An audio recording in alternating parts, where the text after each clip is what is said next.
Irmãos, bom dia. Tudo bem com vocês? Alguns nem tanto, alguns fazendo assim, mas com a cara de triste. Espero que estejamos todos bem até o final. A gente tem falado ao longo das últimas semanas sobre cada um dos apóstolos de Jesus. Nós estamos nessa série chamada 12 Homens e Dois Destinos. Até agora nós já falamos sobre alguns deles, nós falamos sobre André, nós falamos sobre Pedro, sobre Tiago e sobre João. E hoje a gente vai dar sequência falando sobre mais um desses apóstolos de Jesus. Até agora foi relativamente tranquilo, porque para André, Pedro, Tiago e João, a gente tem vários textos em todos os evangelhos que a gente consegue pensar ali. Felipe é o que a gente vai falar hoje. Eu acabei de estragar a introdução, que eu ia fazer uma surpresa, mas enfim, a gente vai falar hoje sobre Felipe.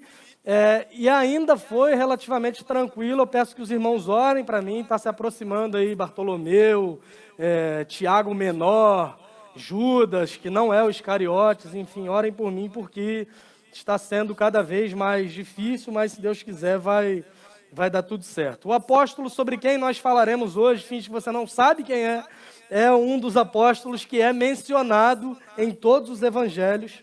Apenas um dos evangelistas, entretanto, vai trazer informações mais detalhadas sobre esse homem que é Filipe. Enquanto os evangelhos de Mateus, Marcos e Lucas apenas citam o seu nome, simplesmente na lista dos apóstolos o seu nome é citado, o evangelho de João é o único evangelho que fala de modo detalhado sobre alguns momentos da sua vida, e ainda assim não são muitos os momentos. Filipe é relatado aqui no evangelho de João por 4 momentos em que ele passa por situações distintas. No primeiro desses momentos, aliás, em um desses casos, quando Jesus está pregando e há uma multidão reunida, no episódio da primeira multiplicação de pães e peixes, eu não sei se você se lembra desse texto, mas Jesus faz uma pergunta para esse homem, que é Filipe, perguntando quanto de dinheiro seria suficiente para comprar alimento para toda essa multidão. E ele responde dizendo que nem uma quantidade específica de dinheiro seria suficiente. Esse é um dos momentos, obrigado Lucas, onde há essa menção sobre o apóstolo Filipe. Outra situação é em João capítulo 12, quando alguns gregos querem ver Jesus, eles procuram esse homem, que era o único dos apóstolos com o nome grego, e Filipe então ele vai até André e ambos levam esses gregos até Jesus. Em João capítulo 14, naquele texto famoso que Jesus fala assim, eu sou o caminho, a verdade e a vida, ninguém vem ao Pai senão por mim, eles já estão vivendo com Jesus por 3 anos. Os apóstolos estão caminhando por Jesus ao longo de todo o seu ministério. Eles tinham visto sinais, maravilhas, milagres sendo realizados. Eles tinham ouvido Jesus falar os seus grandes discursos teológicos, grandes pregações, diálogos de Jesus ali com os seus interlocutores, sempre falando sobre a sua identidade, sobre a sua missão. E logo após dizer isso, que ele é o único caminho para o Pai, um dos discípulos, que é exatamente Filipe, ele diz para Jesus assim, mas nós queremos ver o Pai. E Jesus responde assim, olha, eu estou com vocês esse tempo todo e você ainda tem coragem de me pedir isso? Quem me vê, na verdade, vê o Pai. Esse é Filipe, esses 3 episódios estão narrados, mas eu queria conversar com você hoje sobre o início da sua história, que está descrito em João, no capítulo 1, a partir do verso 43. O texto é projetado na NVI, que é a mesma versão que eu leio. Mas, por gentileza, abra a tua Bíblia, abra o teu aplicativo aí e acesse, por favor, João capítulo 1, a partir do verso 43.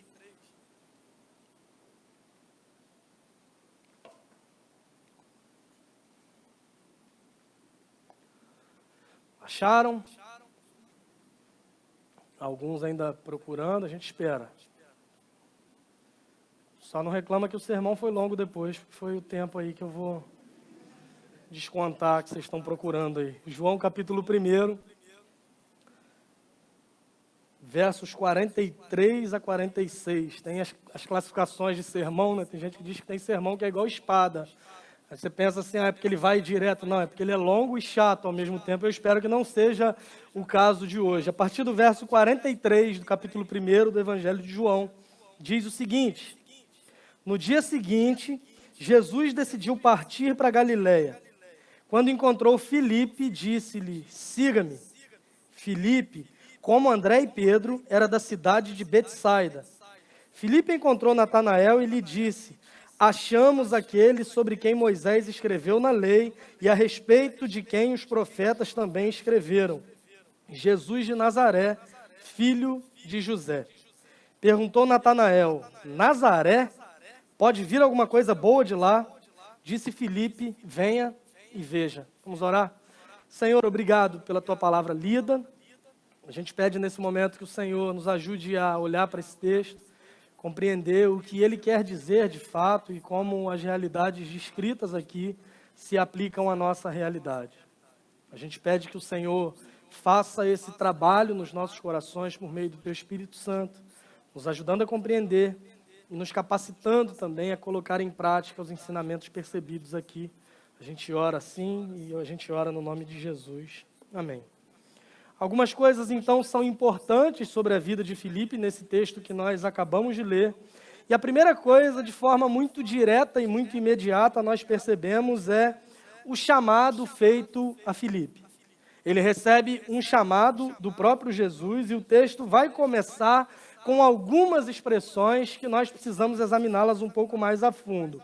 Por exemplo, a primeira frase desse texto é a seguinte: no dia seguinte, Jesus decidiu partir para Galiléia. Ele começa com a expressão no dia seguinte. Se você fez um mini seminário aqui na igreja, do método indutivo, de como estudar a Bíblia, você vai perceber de imediato que nós precisamos fazer uma pergunta para o texto. Que pergunta é essa? Se o texto começa com a expressão no dia seguinte, o que é fundamental que eu saiba? O que tinha acontecido no dia anterior. Quando ele se refere ao dia seguinte, ele está fazendo uma conexão com o que tinha acontecido no dia anterior e o que havia acontecido no dia anterior. Semana que vem, nesse mesmo canal, não estou brincando.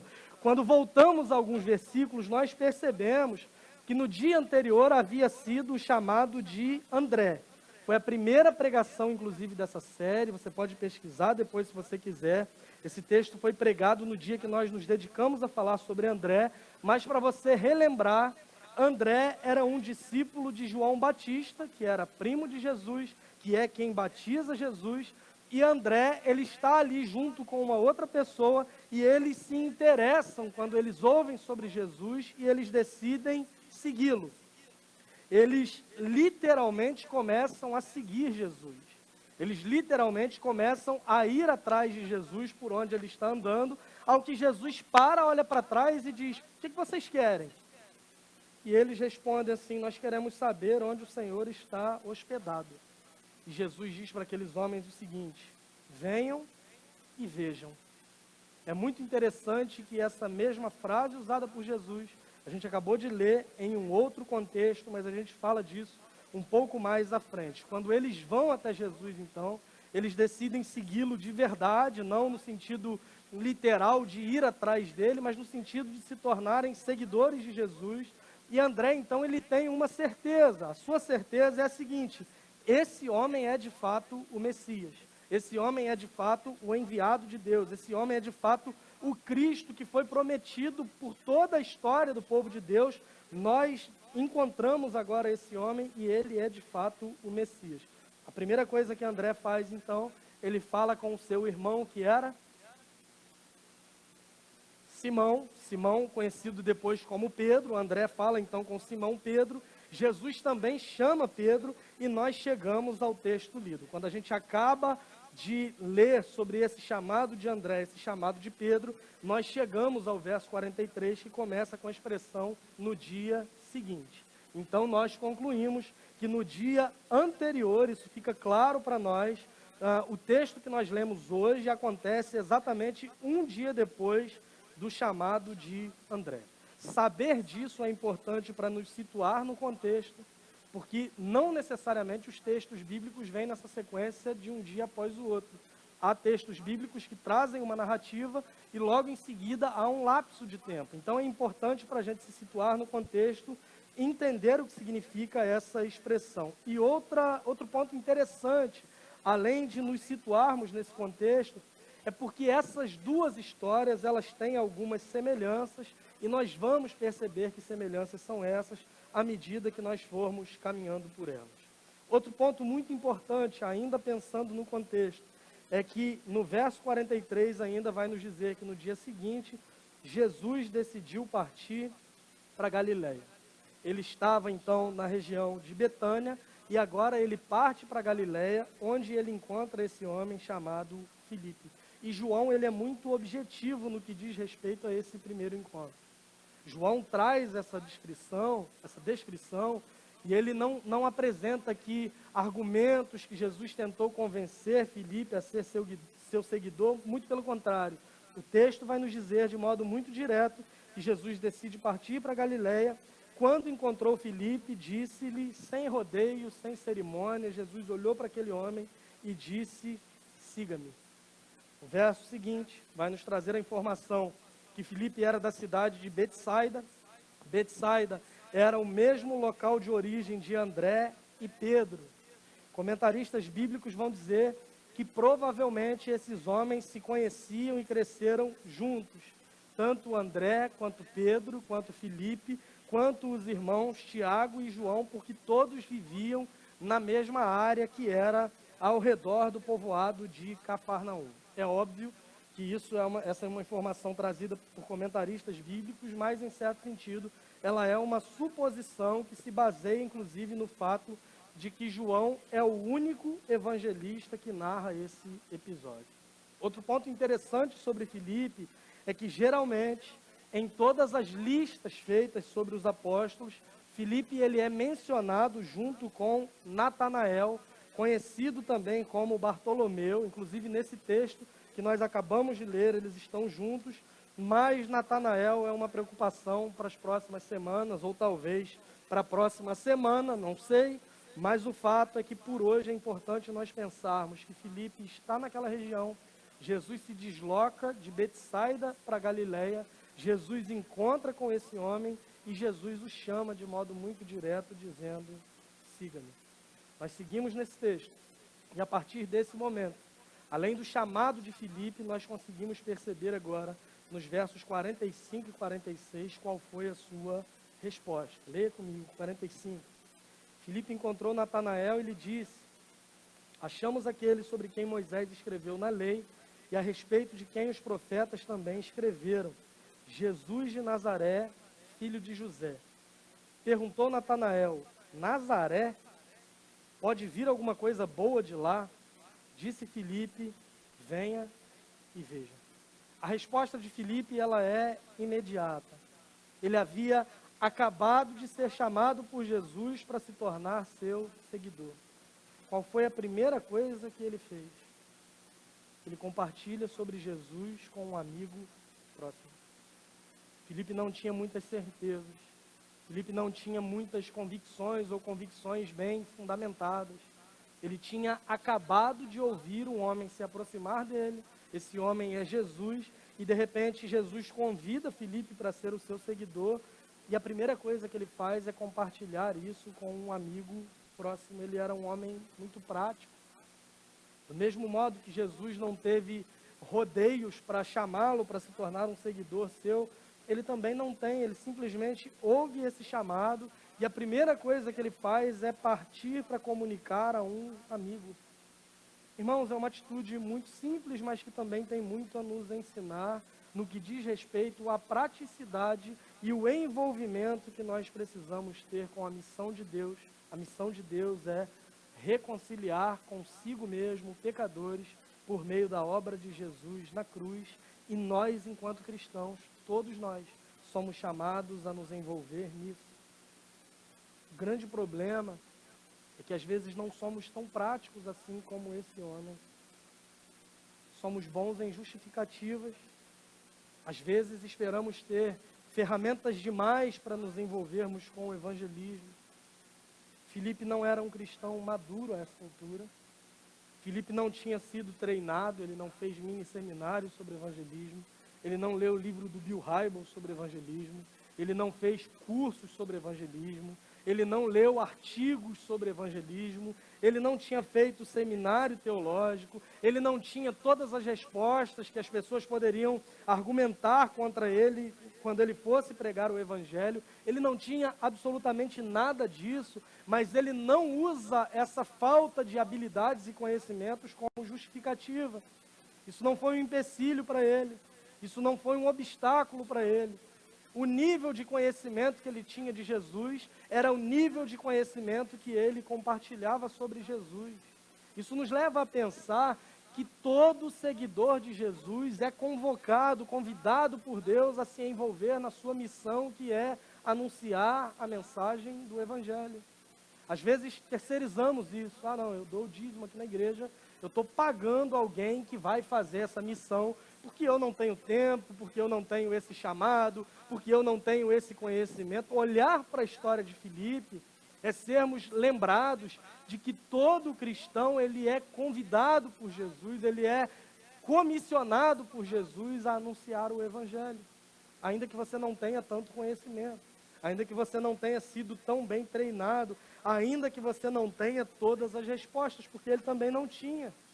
Nesse próprio texto que acabamos de ler, nós temos uma prova de que ele não sabia tudo sobre Jesus. Quando ele fala para Natanael que tinha encontrado Jesus, ele fala assim: Jesus de Nazaré, filho de José. E tecnicamente nós sabemos que Jesus não era filho de José, mas ele não se preocupou com isso.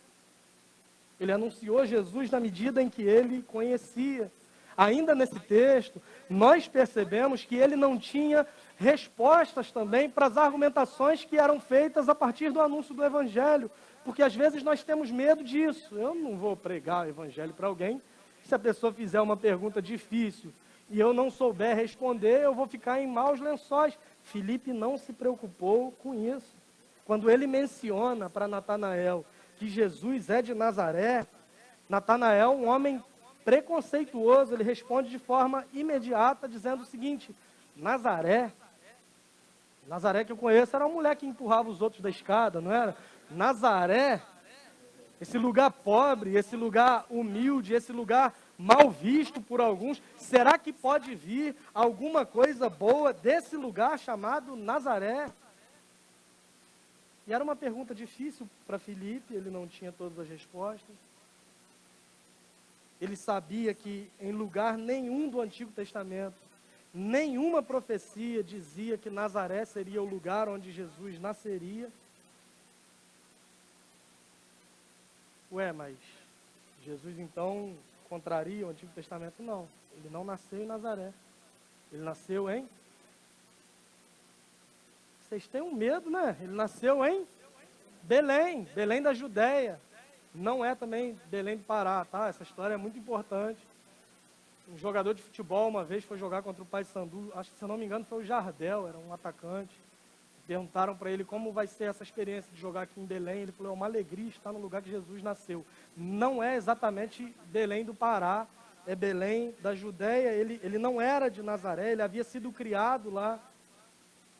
À medida que Filipe vai amadurecendo, ele vai conhecendo Jesus, ele saberia explicar que Jesus nasceu em Belém, por causa do recenseamento lá, mas ele cresceu em Nazaré, mas naquela altura ele não sabia.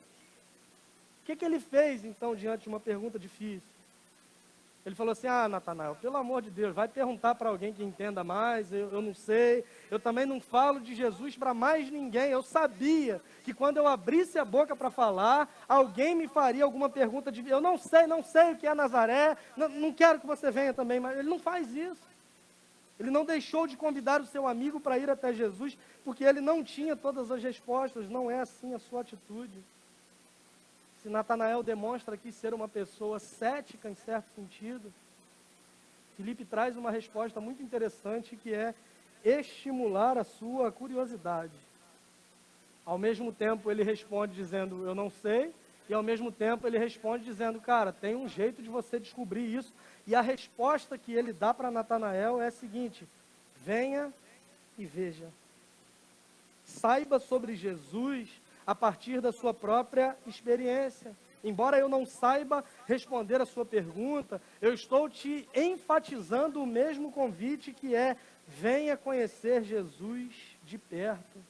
Irmãos, nós não precisamos saber tudo sobre Jesus para estarmos envolvidos na sua missão. Você não precisa ter todas as respostas para depois se sentir na obrigação de compartilhar o Evangelho. Todo cristão, dizia Spurgeon, ou é um missionário ou é um impostor. Não há a menor possibilidade de você se dizer um cristão, de você se dizer um seguidor de Jesus, e você não está envolvido e comprometido com a missão de Deus, que é anunciar a mensagem do Evangelho para que outros sejam alcançados, se tornem discípulos de Jesus. Quando eles se tornam discípulos de Jesus, qual é a marca deles? Eles anunciam a mensagem do Evangelho, outros são alcançados, se tornam discípulos e anunciam a mensagem do Evangelho, e exatamente desse modo tão simples a mensagem do Evangelho chegou até nós. Gente que compreende o seu papel, gente que compreende o seu chamado, e gente que, por compreender o seu chamado, se envolve na missão de Deus, que é anunciar a mensagem do Evangelho para aquelas pessoas que estão ao seu redor. Você não precisa saber tudo para isso. Você não precisa ter todas as respostas. Filipe não tinha. A única coisa que você precisa é ter interesse sincero para compartilhar a verdade do Evangelho. Que verdade é essa? Filipe está dizendo para Natanael: nós temos acesso agora a esse homem. Esse é Jesus, esse é o Messias. Ele é a pessoa sobre quem as Escrituras sempre falaram. Ele é o Filho de Deus. Ele é o enviado de Deus para nos libertar do pecado e, como consequência disso, da condenação eterna. E no nosso caso, irmãos, nós temos alguma vantagem em relação a Filipe, porque ele está sendo chamado aqui no início do ministério de Jesus. No nosso caso, nós já temos o cenário completo, vivemos depois disso. Filipe não sabia ainda muito bem o que Jesus viria fazer. Nós sabemos porque ele já veio e já fez. Nós sabemos com detalhes sobre a missão de Jesus, sobre tudo o que ele fez. Jesus, a essa altura, estava no início do seu ministério, mas ainda assim, Filipe se dedica a falar com o seu amigo sobre Jesus. E nós que sabemos muito mais, às vezes não fazemos o mesmo por uma série de razões. Por nos sentirmos incapazes, e é fato que alguns se sentem assim. Outros por vergonha. Outros com medo de alguma cobrança, porque se alguém souber que eu estou anunciando o Evangelho, vão querer que eu viva uma vida condizente com a verdade do Evangelho. Então, melhor ir na igreja só domingo, deixa o pastor e os líderes da igreja evangelizando. Quando fazem isso também, deixa lá que a responsabilidade é deles, e eu vivo a minha vida sem me incomodar com isso. Nós sabemos muito mais. E às vezes nos dedicamos muito menos do que um homem como esse, que tinha acabado de conhecer Jesus, que tinha acabado de ouvir sobre Jesus, mas que já está totalmente comprometido e engajado na missão de Deus, que é anunciar o Evangelho para que outros também sejam salvos. Nós temos muito mais informação. Ele simplesmente sabia que Jesus era um homem que veio de uma região até a Galileia, e agora está ali com ele, chamando para seguir. Nós sabemos muito mais. Nós sabemos que Jesus viveu uma vida perfeita que nós não poderíamos. Nós sabemos que ele morreu por nossos pecados, assumindo a nossa condenação. Nós sabemos que ele ressuscitou o terceiro dia. Nós sabemos que ele voltará um dia, que ele nos convida a crermos nele, a sermos seus discípulos, a sermos seus seguidores. Nós sabemos que ele prometeu que um dia estaremos com ele nos céus eternamente. E o que nós fazemos a partir de tudo isso que nós sabemos? O que a gente deve fazer? É simples, é o mesmo que Filipe fez. Anunciar Jesus para aqueles que estão próximos a nós. A gente não pode achar que o evangelismo só é eficaz se ele for feito pelo pastor, por um líder da igreja, por alguém com um profundo conhecimento das Escrituras. Não. Não subestime, meu irmão, o que Deus pode fazer a partir de um pequeno gesto teu, que é falar sobre Jesus com as pessoas. O resumo do nosso dever enquanto cristãos é falar com as pessoas sobre Jesus e falar com Jesus sobre as pessoas. Evangelismo, quando nós falamos de Jesus para as pessoas. Oração, intercessão, quando nós falamos das pessoas para Jesus. E como a gente conhece esse Jesus, como a gente compreende esse papel por meio da leitura das Escrituras, para que a gente anuncie o Jesus verdadeiro e não um Jesus criado a partir das nossas ideologias e percepções. Eu queria te dar um exemplo prático para você compreender o quanto isso é relevante, o quanto isso é importante. Aqui na igreja, nós temos o hábito de perguntar quem nos visita pela primeira vez, a gente faz isso, e a pessoa que não se sente constrangida e levanta a mão, tem muita gente que fica com vergonha, mas enfim, dessas pessoas que levantam a mão, a gente entrega uma ficha simplesmente para elas preencherem, para a gente ter acesso a conversar com ela, a falar sobre o Evangelho, e para a gente entender também algumas questões, como que foi esse primeiro contato com a igreja, a fim de conhecer um pouco melhor, se ela tem algum pedido específico de oração, etc., além de dar o chocolate para ela. Mas o que talvez vocês não saibam é que essas informações são colocadas num gráfico para nós acompanharmos e entendermos alguns indicadores.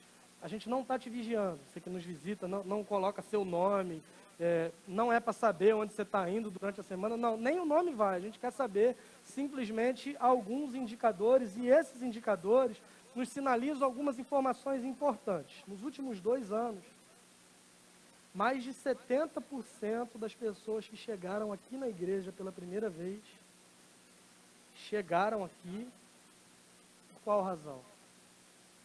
Viram a placa da igreja, entraram na internet, estavam em casa, sentiram um negócio no coração. Pessoal que tremeu aí não está preparado para o Apocalipse, hein? Vamos segurar a onda que deve estar no erro em alguma questão aí. Estava em casa e sentiu o coração queimando e de repente abriu a Bíblia, estava escrito assim, vá para a CBM. É isso que acontece? Óbvio que não. Mais de 70% das pessoas nos últimos 2 anos que chegaram aqui na igreja pela primeira vez, chegaram aqui porque foram convidadas por algum amigo.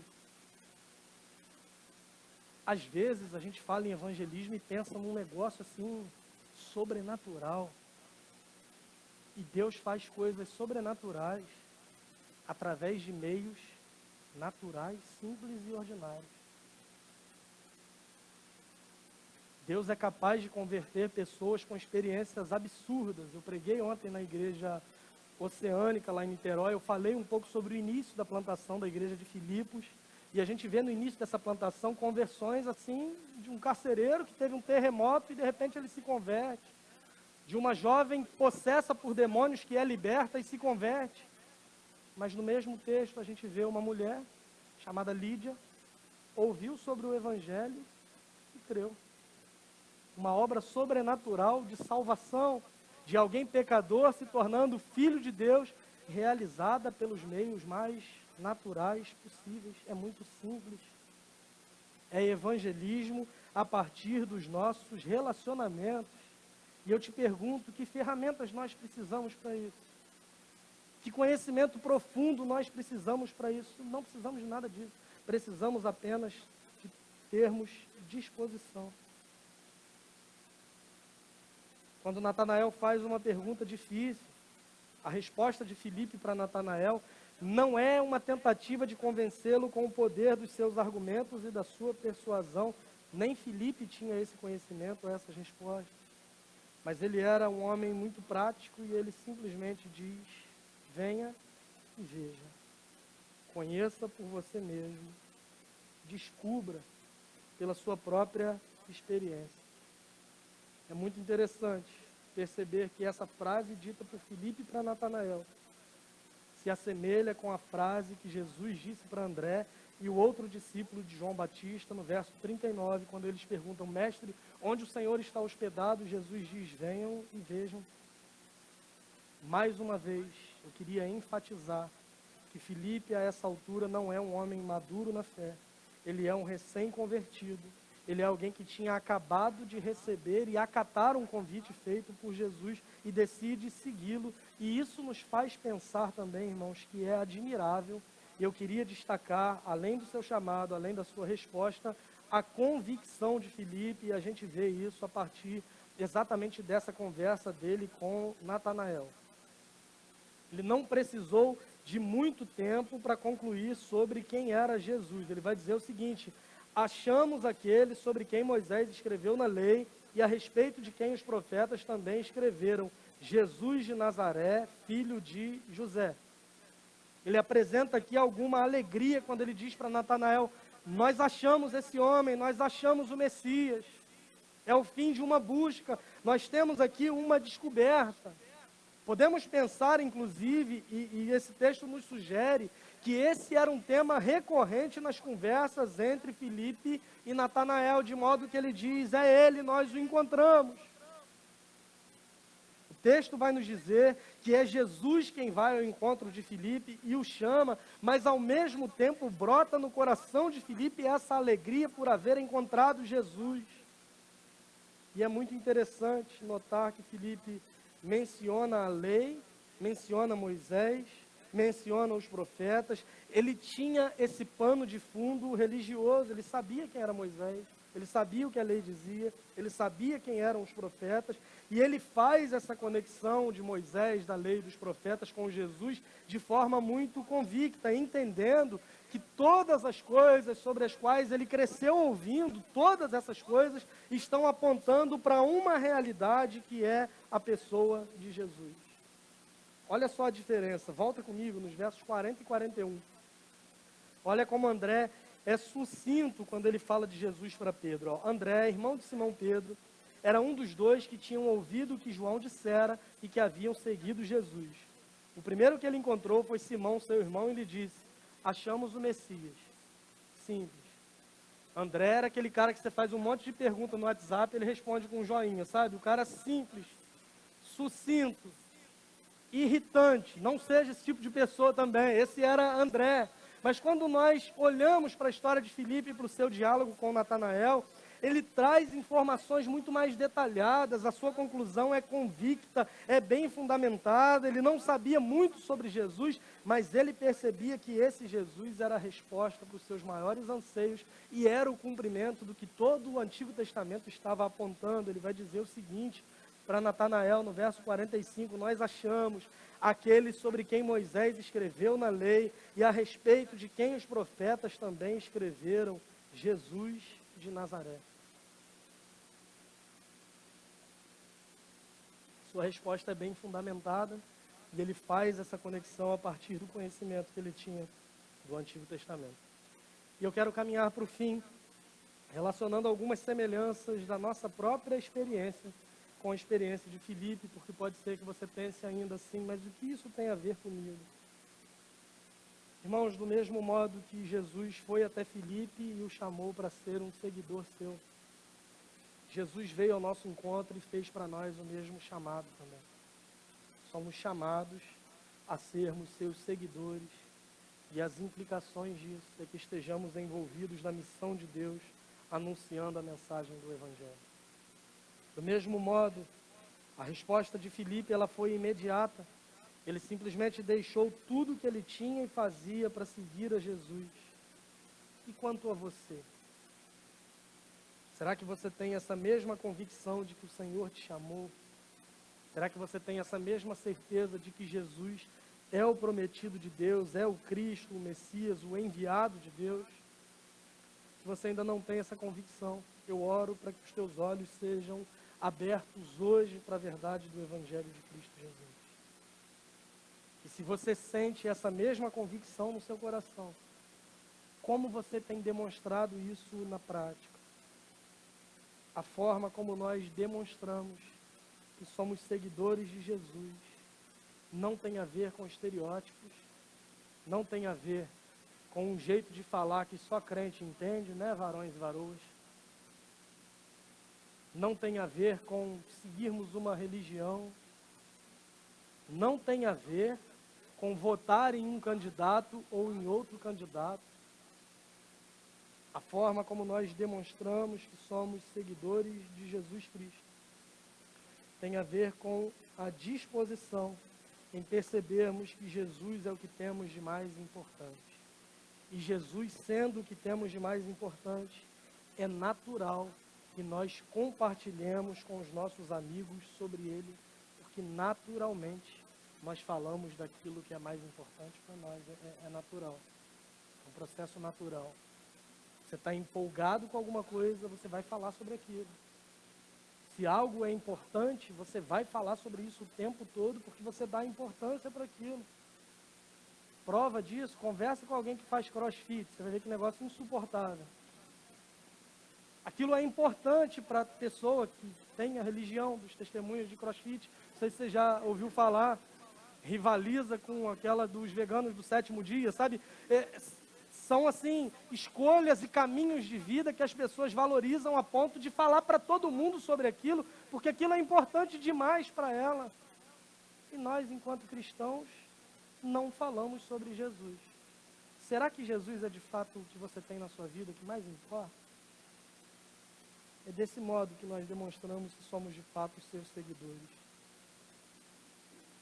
É contando aos outros, é compartilhando com os outros sobre a sua vida, sobre a sua obra na cruz, que demonstram o amor de Deus por nós.